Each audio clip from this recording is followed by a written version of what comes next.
สาวหน้าตาแบ่งคือหอดแห้งหดยังบ่ได้เคยฮักเจ้าเบิดใจกว่าไผใจยังอาวานการเวลา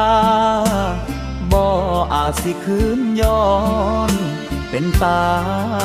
สะอ่อนดุจชีวันขวัญชีวา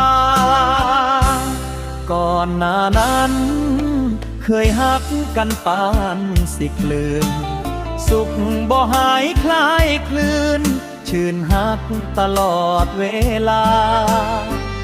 ทำมาหากินถิ่นฐานทำไรไถนาบ่เคยอ่อนล้าพาใจให้นายนี้ชาตินี้มีกรรมนำทางทำให้เฮาเหินห่างวางฮักเคยพักดี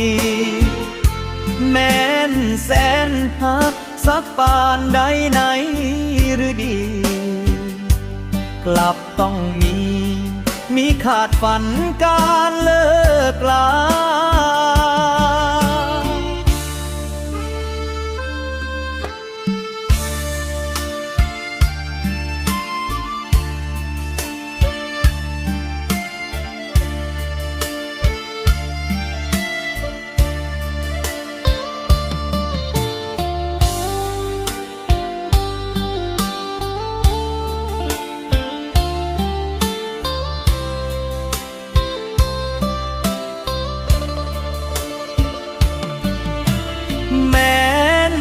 บ่สม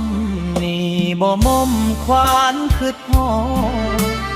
ยังถามอยู่ตลอดยอดใจส่งไปหาแม้นชาตินี้บ่มีวาสนายังคิดเห็นดวงหน้า